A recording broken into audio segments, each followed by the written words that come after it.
be able to reap the triple dividend of resilience. Not only save lives, but also to optimise resource mobilisation and to reap the co-benefits and see economic growth by our way that we can communicate the risks that are confronting us not only today but also looking into the future. But what we need to do to be able to get there is the big question that I would like to pose to this room. We see that there is a need to create an enabling policy environment. We do need to look at sustained financing and resourcing, and we also need to look at how we can integrate complementary services together so that we can reduce the costs, but also consolidate a lot of our resources. So with this, I'll pass on to Dr. Sanjay, who can begin by opening our group discussions. Thank you.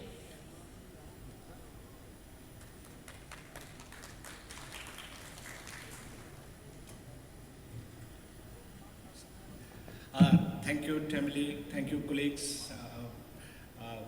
I would like to invite your attention on the key questions. Can you flag these slides? There are 4 key questions because finally we have to come to some very specific, tangible outcome from this session. The questions are flagged between essential and an effective early warning system. What is your perspective from the country perspective? Where do you think some more efforts are required to take from essential early warning to more effective early warning? Yes, yeah. So the purpose of this session is 4 key elements for the discussions from the country perspective. The challenges in establishing effective early warning system, my colleague just explained briefly. The RIMES working paper is available on this. Then the solutions, how to do it. Regional approach, to what extent can be leveraged, and then potential source of the funding.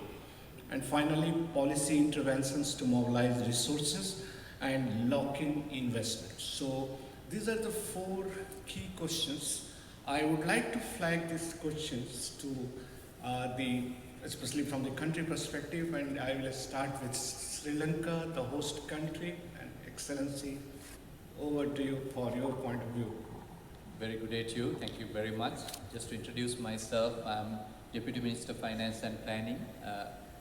One of the suggestions and an item is to get policymakers engaged. It's quite important to have information being relayed to them on a rapid basis. Having systems relating to or dashboards, digital interfaces for policymakers to come to know what is going at the ground level makes it easier to allocate necessary financing, deploy resources, etc. So I'm sure the details that we are discussing and building is focusing on those areas as well. Just to give one example, when there are climate calamities, the farmers affected through floods, the devastation that they have gone through, by the time the data comes to assess the level of damage, to give the compensation required, sometimes it has taken several months due to the delays in the accessing to the information to provide the necessary support to the farmers who are affected. Sometimes it pushes them further down and deep into the crisis. So the importance of getting timely information, access to timely data, having systems available for policymakers is an important area and a key area. I'm sure we will focus on those as well as we move forward as a suggestion. Thank you. Thank you, His Excellency. Any specific point from other member country? If I come one by one.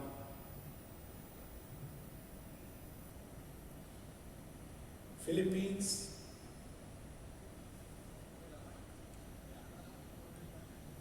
Well, I agree with the intervention from Sri Lanka, but I have a different point in mind. In the presentation, I think there was an aspect of an element of surprise, unpredictability of certain forecasts. And much as the weather forecast has been the primary basis for early evacuation and preemptive actions by the government and communities, there is still that element of surprise and may not be captured by, I don't know what it is. And I think that's one of the aspects that can be communicated well so that policymakers will know how to intervene properly or communicate this to the communities. There are instances when the forecasts, I'm not the science person, but there are some aspects of the hydromet events that may not be covered by models, or I don't know what it is, but I think that's something that we should explain very well to policymakers so that there will be more, what do you call this? He said something about trust, confidence in this early warnings. Thank you. Thank you very much for the comment.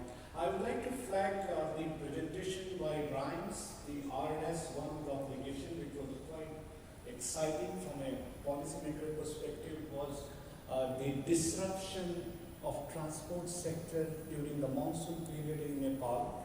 But as an economist, if you quantify, because of the disruption, what is the flow of economy got disrupted because of the monsoon and especially the transport sector. If you quantify, that number is quite alarming. When we do post-disaster impact assessment and we look at indirect losses because of the disruptions, many times those are bigger than the direct losses. So it's important for policymakers to recognize that the disruption is causing more loss than the direct impact, direct damage. So this is one attempt which rhymes with a data portal like RNS, going to the country level, sub-national, sector, sub-sector. So I think those are very good initiatives, particularly the solutions with a regional approach. I think in many countries that can help the planning and financing ministries. So I would appreciate if there are comments from other member countries. Yes, please. Okay, thank you. I'm from Timor-Leste. Firstly, I would like to introduce my name. My name is Cassius Clay. I just want to make a quick observation because Timor-Leste we have been become member of the RIMES since 2009. It looks like the interpretation of the early warning system application for each country. We have different,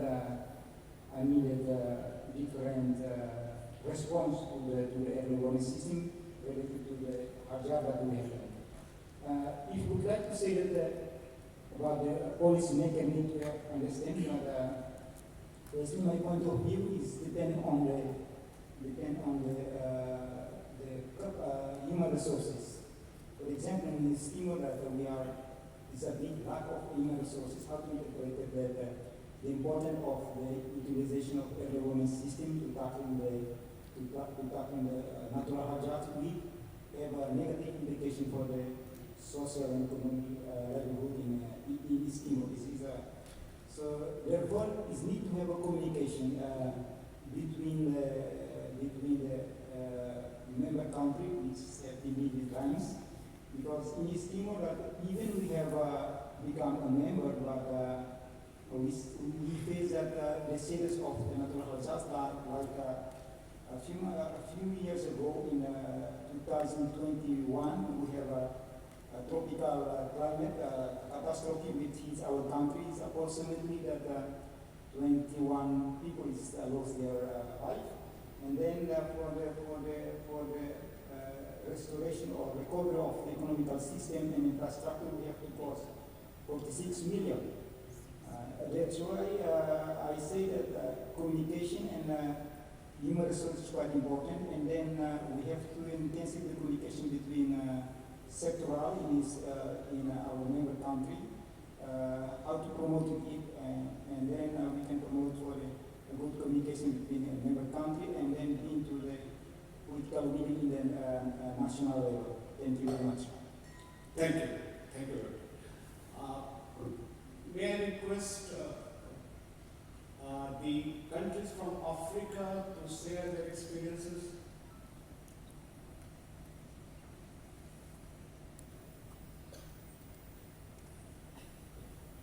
Please, please.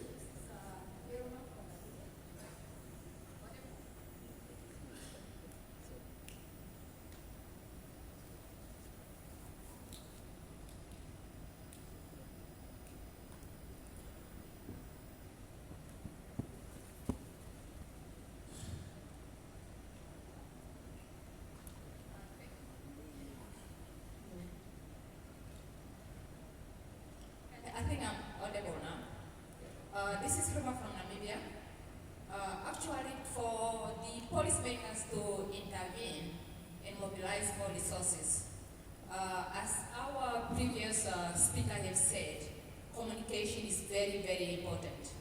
We need to make sure that we got the data available, they assess the data for the policymakers to be able to intervene and make sure that they unlock the investment.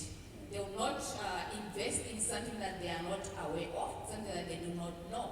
So we must start with correcting the data, make it available, analyze it, and then they'll be able to make a decision depending on the data that is available. Thank you. Yeah. Thank you very much. This is a very important point. I think RDS example which Ryan's presented, this is basically a good communication tool to different sectors. They highlighted some sectors in South Asia context. I think this could be replicated. It will be really very effective for policy intervention to mobilize resources and lock in investment. So if I request my colleagues from Maldives to share their experiences. Maldives has been champion of Monsoon Forum and many initiatives which are regional in nature but help at country level policy interventions.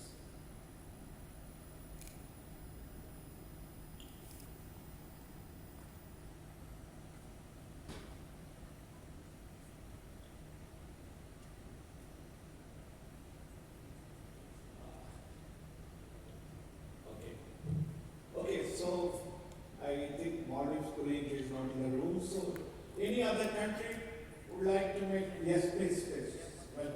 Right.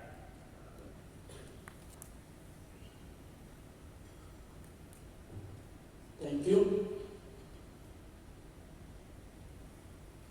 I'm the Press Secretary representing the Minister. It's the first time and I used to be part of this program. We are talking about most of them warnings and signs when it happens. The policy makers we have to talk more about the details once. Because it's going on a global, the data is important, the communication is important as second. Same time, we also need to write for the devastations. Any disaster that happen, we also have to prepare for it. So it will not affect the economy. Then also the rescue is important. Any warning systems then will plan for the rescue. Then if that happens, then we have to plan for the restoration part of it. So REMS is very important on our policy. The financial have to be contributing to all the contributing countries. We have to plan for that one and we'll put it in the policy as well. Thank you. Thank you. Thank you very much. May I request any other point of view from the countries who would like to share their experiences? Nepal. So you have been a part of the CARE project, so it is important to know your point of view, particularly this policy interventions to mobilize resources and lock in investment. Thank you. I'm Anupam Paudel, representing Nepal from Ministry of Home Affairs. Yes, in Nepal, talking about the impact of different disaster incidents, usually 91% of the disasters that occur in Nepal are climate related. So climate change is impacting Nepal as other countries as well. In terms of transport management, as we spoke earlier, in the last September alone, in a single incident of heavy rainfall for 2 days, we suffered a loss in our transportation sectors for accounting over 208 billion in USDs. That is all about the tangible losses that occurred. And we are still trying to compute, we are still trying to analyze, we are still trying to incorporate all the non-tangible losses that the disaster incidents impact in our economy.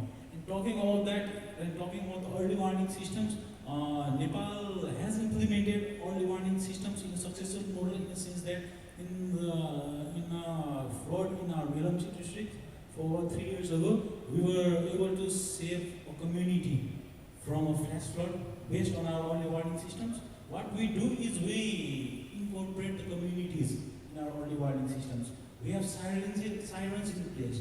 We bring in line the local governments.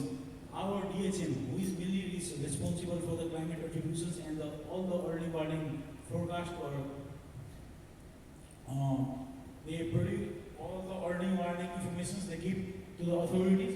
We provide it to the local governments, and through the local governments, that is directly provided to the communities, and the communities perform the role of informing all the vulnerable people and the vulnerable communities in that sector.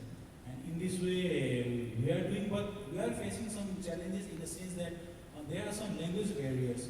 There are many marginalized groups and communities who are not aware of how to react to certain early warning information of the system. For example, we have a system in place where if a disaster risk or a risk zone is identified, clustered SMS or clustered alerts are provided to the people who are within a network zone in that area. But what we have learned is that not all people are familiar with identifying the risks or analyzing the message or reading the messages. So what we are trying to do is we are trying to identify the methods in our policy so that early warning systems can be easily understood from the people who are from different sectors, from different language areas, because Nepal is a diverse country. So I think NDRMA, along with DHM, is working on early warning systems. We are trying to develop a mechanism where every people are alerted in a risk basis. We do not want to give any false alarms so that people just might disregard any early warning systems in the future. So we are learning from our experiences and we are trying to incorporate those in our policies, in our national levels as well. Thank you. May I request colleagues from Bhutan, their opinion on it?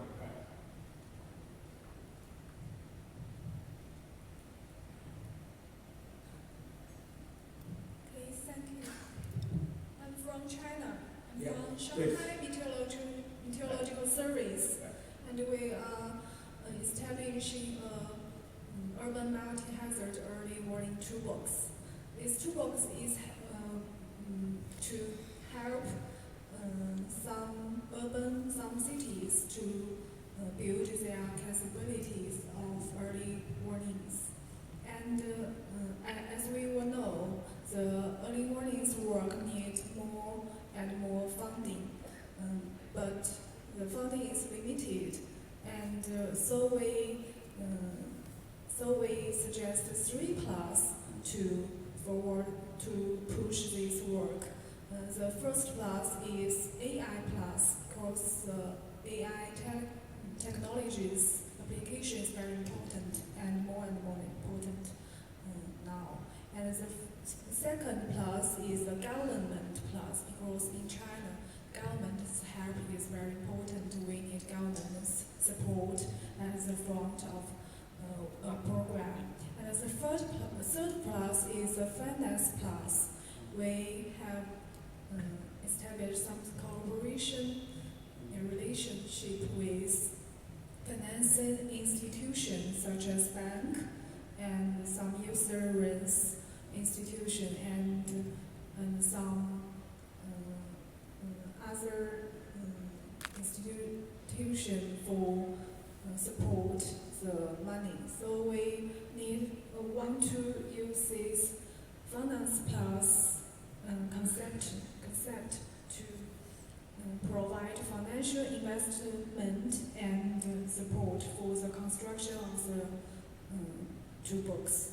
This is our practice. I want to share with you. Thank you.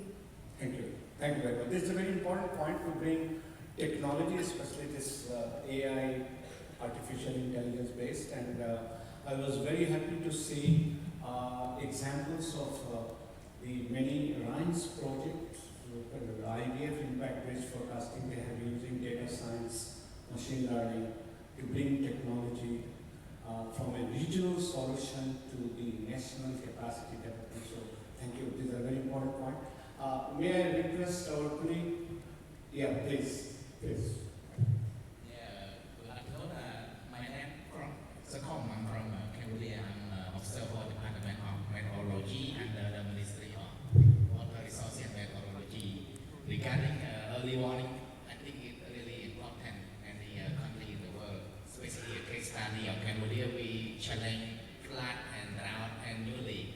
And you know, Cambodia one of agricultural export in the world as well, and we challenging flood and drought annually. And one more thing, in Cambodia we have a 6-month rain, 6-month dry season, and now through the experience we can understand that the dry season become longer, and people around 70% of population living in the rural area, they depend on agriculture. And one more thing is that we still rely on the groundwater. The problem is that this shortage of knowledge to do groundwater map. And also saying to RAM and WMO always support on capacity building related to early warning for all. And now we continue to crew project phase 2.0, it on develop on my development. And one more, I would like to say thanks to RAM, always support to Cambodia on capacity building, especially S2S, and conduct monsoon forum 2 times annually. And lastly, also thanks to RAM and WMO all support us to host the first time ASEAN COP24 in Phnom Penh, Cambodia. And thank you. It's very good policy, and one thing is that now our government concern on the policy is to combine 3 line ministry to help the rural community related on agricultural development and rural development and water resources management to uphold the social economic in the whole country. That is my point of view. Thank you. Yes, thank you very much. Very important point, connecting this with crew initiatives. Any other member country that took please? Yeah. Thank you. Yeah. I would like to pursue your point about the floods that occurred in Bangkok so many years ago. And I think we have to look into the role of the private sector, because they possess tremendous resources that can help establish early warning systems. They have a network among themselves that can be utilized in communicating possible threats to businesses, because they are response to disruptions caused by effects of hazards. And another one would be, as mentioned earlier, the role of media in influencing actions of local communities, because media has some credibility so that they can communicate the technical aspects of the scientific agencies bound in community development. So first is the role of the private sector because of their tremendous network and resources, and they can by all means supplement what government resources have. Thank you.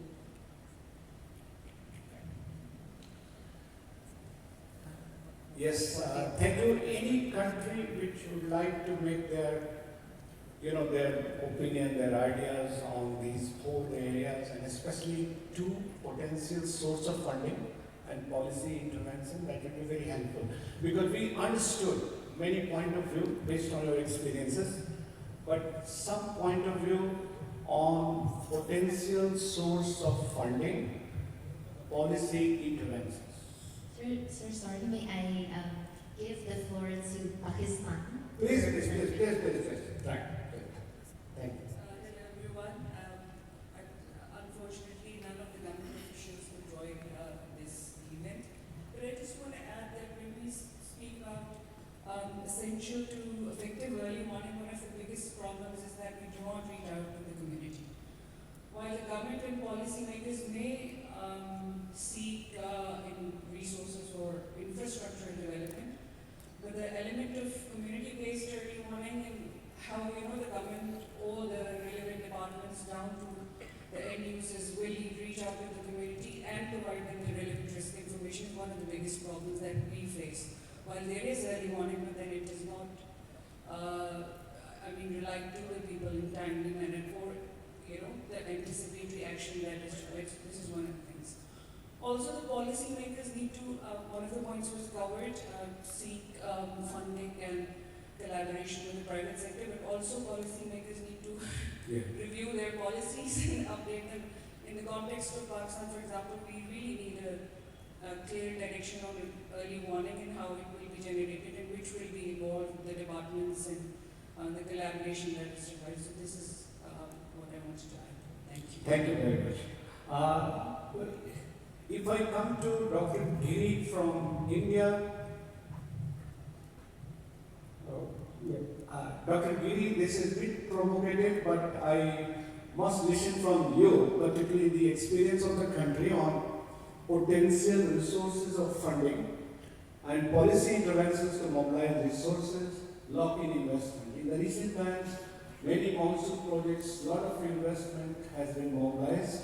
So, and this is essentially to challenge establishing the effective early warning system. So I would like to listen from you, particularly on regional solutions and challenges of resource mobilization. Definitely the challenges are there. Right. And normally for effective mobilization and effective implementation of the early warning, it is necessary that they should collaborate and data should be integrated at one place, and that their dissemination should be ensured, and by applying the different AI and ML tools, this can be further implemented.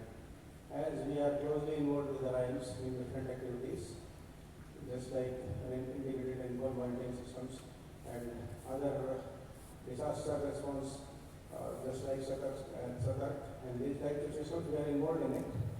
But for better implementation and effective utilization of these resources, it is essential that there should be a centralized monitoring of the resources. Thank you, Dr. Giri.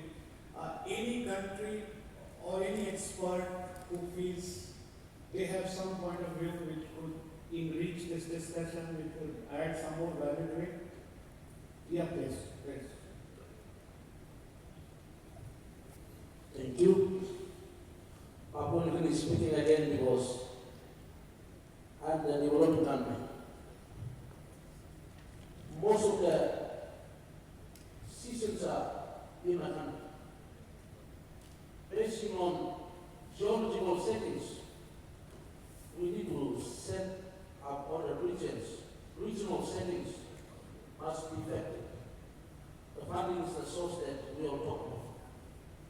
Then we can manage within our own region, like Asia Pacific, where I come from, then African countries, then for the Asian. So we have to set up the regional centers. Then we go back to our own countries which seasons are really affecting us. Then we have to concentrate within these countries where we are really affected. Then when we come up with new technologies, we can come up with models which can be trained in the universities or colleges for the capacity building. Capacity building, then starting from here, then the future going on. Which new system we integrated or we started must have a specialist there to monitor and implement for the future growth. So RAMS and WMO, then with stakeholders, private and government, all our policy we have to align them on, so we have to work in our own countries, then we set our regions. So thank you. Thank you. I think Papua New Guinea is an excellent example, as you cited, regional solution taking to national level, but at the same time you highlighted about the capacity challenges for which the funding sources is important to mobilize policy intervention. This is a very good example from Papua New Guinea. If there is anything else, I have a few more minutes to conclude this session. Yeah, please. In regard to the potential source for the funding, I just refer to one of the comments from our colleague from Africa. Firstly, we have to make is a kind of the assessment and then the data analysis, and then we can correlate the data analysis going to the investment in terms of the cost benefit analysis. That if we invest in the early warning system, what is the benefit for the country itself? For example, that if the cost is low and the benefit is quite high, it could be really potential for the local policymaker could invest because of it has a benefit for the infrastructure, again, the republic itself, and then try to tackling the natural disaster. But on the other hand, like us, for the small island developing country, safe and then less developing country and background developed country. For example, the issue of the climate change has become the serious issue, especially for the least developing country like us. I mean that every year for the subject of the climate change, we are talking about the loss and damage. If, for example, the climate change is an impact on the least developing country and the state undeveloped state, small undeveloped state, it could be have funding from the research from the loss and damage. For the time being, in the COP27 or 8, it has been approved for the funding for the lease and loss and damage funding. Hopefully, could we have national funding resources, and possible also we can access to the climate change and loss and damage funding. This is my point of view. Thank you very much. You raised a very important point on loss and damage fund. Among the interventions where loss and damage fund is going to be used, one area of intervention is the effective early warning system. So this provides yet another opportunity. So I would request if there are any expert country would like to share their views, their thoughts, that will be really appreciated.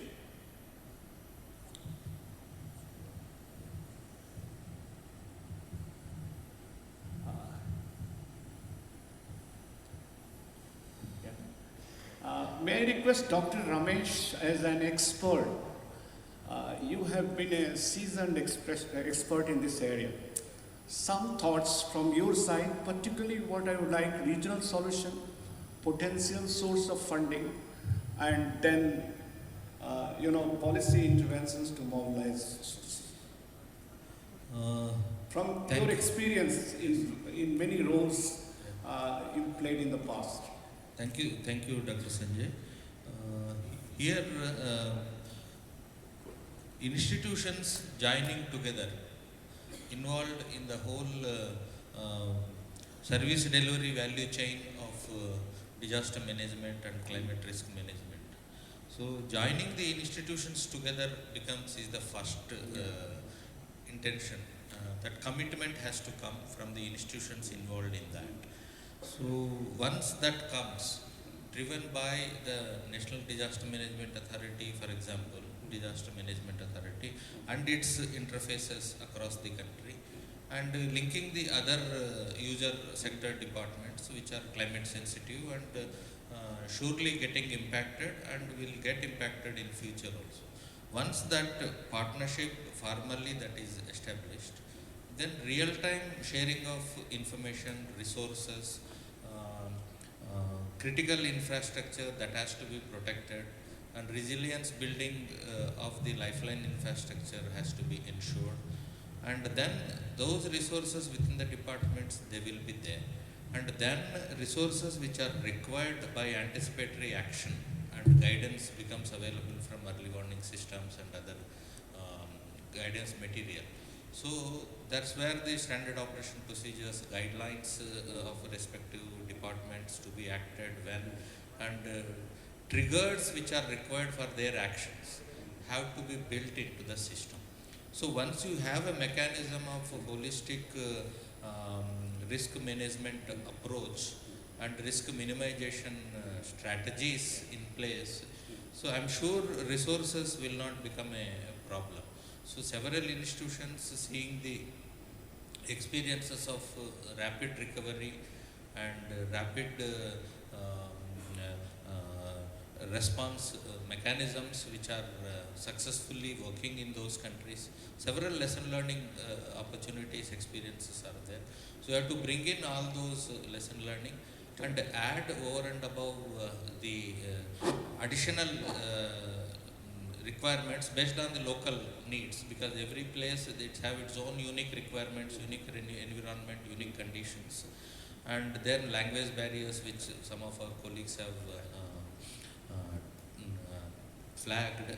So if those things can be linked, and then resources, once you start with own resources, automatically resources will rope in from the development partners. So strong intent, building the institutions together, stitching them on the same platform, and ready for building the triggers between them, and information to flow from top to bottom will definitely support the resources for implementation. So RIMES has proven in several occasions that those possibilities are really exist, and the means of creating those possibilities like ARDAS and other decision support systems are there to demonstrate in front of the people to look at it, and then now it is easy to work and build on them to take advantage of future challenges. Thank you.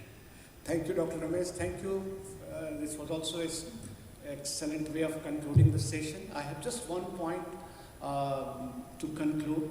The point is, I have been part of RIMES process since 2009 when I came to UNESCAP, and till then I'm here in a different role, overseeing what RIMES is doing. The one which is very relevant for this discussion, group discussion today, is 2009. They brought the proposal of establishing Monsoon Forum. I think that time it was a very unique and innovative of its own kind. One of my colleague, Jerry Velasquez, he is now with Green Climate Fund, he told me that time, Sanjay, this will be a game changer on many aspects, because this is the example of effective early warning system, support to effective early warning system. Today you see Monsoon Forum journey. It has started from a very small pilot project, moved to South Asia, Southeast Asia, went to Pacific. Now Green Climate Fund, in many parts, draw lessons for a Monsoon Forum. So I appreciate RIMES for such innovative initiatives which helps in establishing effective early warning system, because this is the backbone of a early warning system, understanding the monsoon risk. Then this is a regional solutions. Many countries customize as per their own local institutional context. It also attracts funding within the government, outside the government, and then come to policy intervention. It helps country to prepare better, not only for disaster preparedness, also in agriculture sector, water sector, rural development, energy sector. So with these words, I think I would like to conclude this session, and thank you very much for all your contributions. I think we will develop some key takeaway from this group discussion and present this in the plenary session. So thank you once again for this opportunity.